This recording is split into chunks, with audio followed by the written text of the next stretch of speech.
Hi everyone, this is Yonit Spiegelman.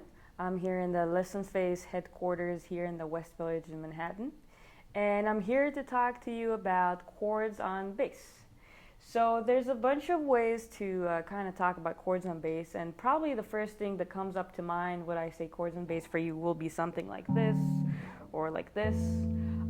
It's a very nice thing to play these chords on bass, but in truth, when I'm talking about chords on bass, I'm actually talking about arpeggiated chords, and really what to do when your guitar player is playing a certain chord, your piano player is playing a certain chord, and what can you do with playing those chords on the bass.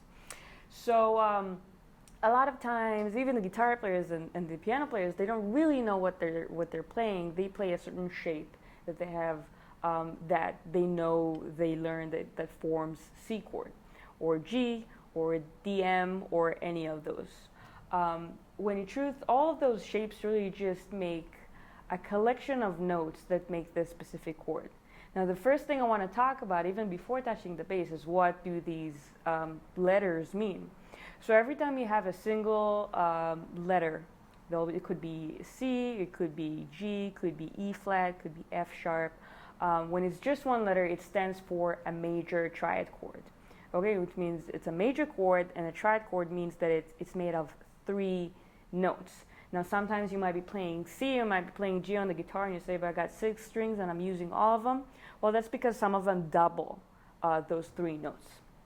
So this is what it stands for. Now, when you have a letter and you have the letter M right after that specific letter, meaning AM, GM, CM, that means that chord will be a minor triad. So let's just go ahead and start with these 2 kinds of chords, because these are the most popular chords that we have in pop and rock today. So let's start with the major triad, and I'm going to take C just because I guess it's the easiest to start with. So we start from the root note. The root note is the root note is the most important note that you have in a chord. That's why C is actually the root of C, right? So we start with the first note. That is very important that you as bass players start playing this note, right? So I'm going to explain in a second that the second note in that chord will actually be a major third, okay? Now, the major third, for instance, is going to be E. I'm just saying right now, every time that you see the C, even though you know that in this chord you have the E note, always start playing with the C, because it's very important for us as bass players to start with the root note. That's our most important job. That and the groove, of course.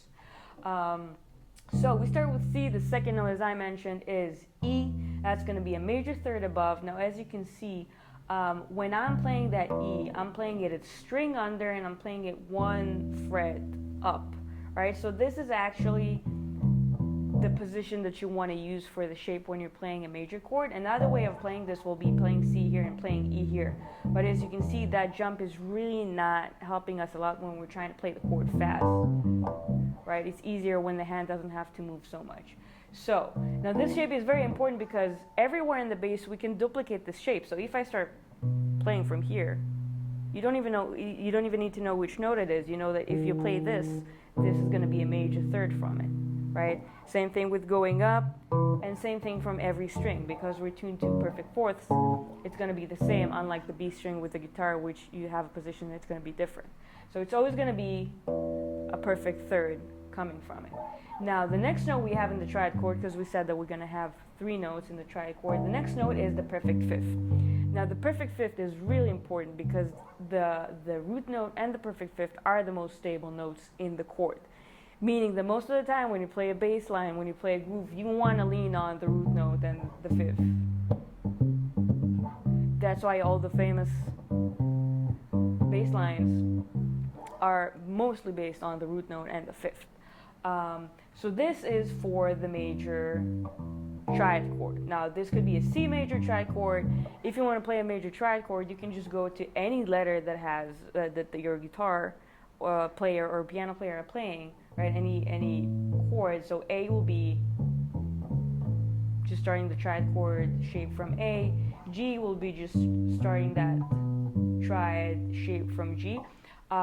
But something that I do highly recommend is knowing which notes that you're playing. Because once you know which notes you're playing, you can actually use all the notes, all these notes, wherever they are on the fret, right, on the neck. Because once you know it, I can do a cool line starting from that C, but once I know that I have E here and G over here, I have much more freedom and more notes to use. So that's just an example for C, but of course you should learn all the notes that you have in the other chords as well. So this is for the major triad. Now there really is one big difference between the major triad chord and the minor triad chord. The root will stay the same and the fifth will stay the same. That's why we call it a perfect fifth. But the third is gonna be the one that causes it. So as I said, we have a major third here, but in a minor triad we're gonna have a minor third. Now notice that in the shape, the minor third, I'm actually playing it on the same string. I'm just going 3 half steps up, so 3 frets up is gonna be the minor third. And again, of course, this is gonna be the same everywhere you go. It's gonna be still the minor third. And then we're adding that perfect fifth, and this is what gives us the triad minor chord. So if your band member is playing G minor, GM, you'll just go to the nearest G and just play that shape. Right, and this is how you play G minor triad on the bass. So there's a few other things that we can do with the chords. Chords can start from as little as 3 notes, and they can be as big as 5, 6, 7 notes, really as much as you want. But the most popular ones that we use today in pop and rock will be either 3 notes, 4 notes, or 5 notes usually. Some, of course, may include 6 notes. Now, I'm just going to talk a little about the 4 notes one. It's called sept chords. So the sept chords, really, we're just building over what we had. So what I just taught you was the basic, right? So let's take the major again. We take the major triad. Now, if you see a C, there's not just a C that has after this the major 7 written right after the C. That means that it's not just a C triad chord. That means that it's a sept chord that has the major 7 in it. Now, what is the major 7? The major 7 is the 7th of the scale. It is just a half a step above the root note again in the octave. So if you want to play it as a shape, it will be 1 major third on the next string. We have the 5th that is again on the next string, just 2 frets down, and then we're going to add the 7 on the next string. So this shape is for 3 strings to go on, right? So you can start it from the A string, you can start it from the E string. Once you go up and once you start playing it from, let's say, the D string, you got to know which notes you're going to. Okay, so I'm going to stick to the shapes because this is really the basic of it, and this is something that will be able for you, that you will be able to use in a setting with a band without necessarily going straight into the theory. So again, this is the major, and you can do it from any note that you want. And the next chord is going to be the 7th chord. Now there's something a little bit confusing about this because the major 7 really does mean that it comes from the major scale as the major 7. But when you have a D7 chord, what it really means is that it's a D flat 7 chord. So it's a little bit confusing, but once you get it, it's pretty easy going from there. So let's take the D and do it from there. So we have the D. We're going to play a regular major chord, a regular major triad chord, right? So we have the D, the F sharp, and the A. And then instead of going to that major, which is just half a step from the tonic, from the root note, we go to the flat 7, which will be a whole step from the tonic. So instead of sounding like this, it will sound like this.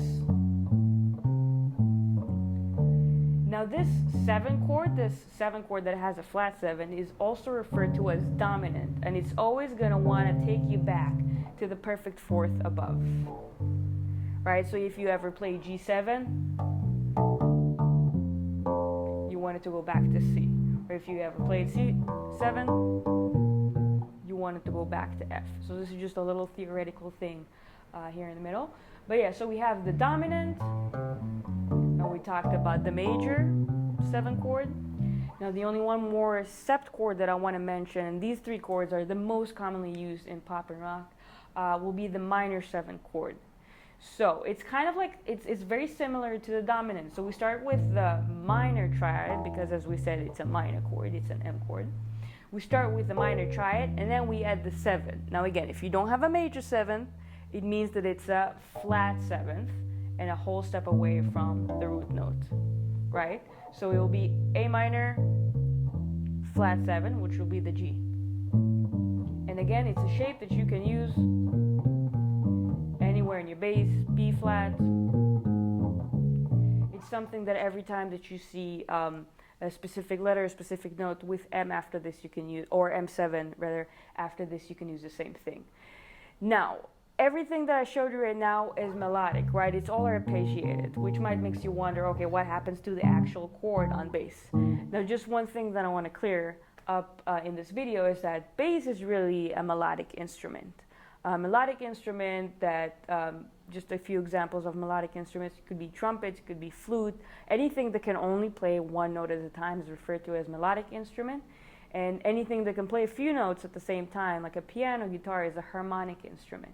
Now, bass is known for generations being a melodic instrument, but with recent music in the last few years, we just try to do more and more and get more out of the bass.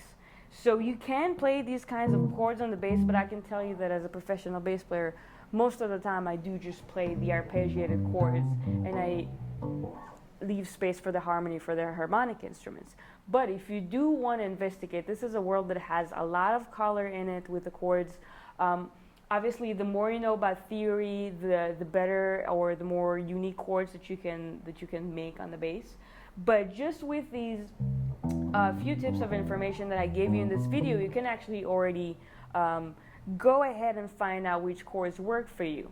So usually I would recommend going for the 3rd and the 7th of the sept chord. Triads don't work extremely well on the bass, but for example, I can take the C over here, and then if I just add the 7th, the flat 7th, you can already see that it's making like this nice color on it. And then I can also throw in the 3rd, the major 3rd, and you got a 7th, a dominant chord. Now the same thing I can do with major 7 and such, but definitely before you go to explore these chords, I would say go and arpeggiate the chords. It's going to give you a lot of color to your bass playing. Instead of just getting stuck on the root note, you'll find out there's a lot of world around there. There's obviously, again, a lot to study, and every chord hides a whole scale or mode within itself that is very useful when creating bass lines. So if you want to learn a little bit more about these chords or about these scales, you're more than welcome to book a lesson with me on Lessonface or any other of the cool bass players we have on the website.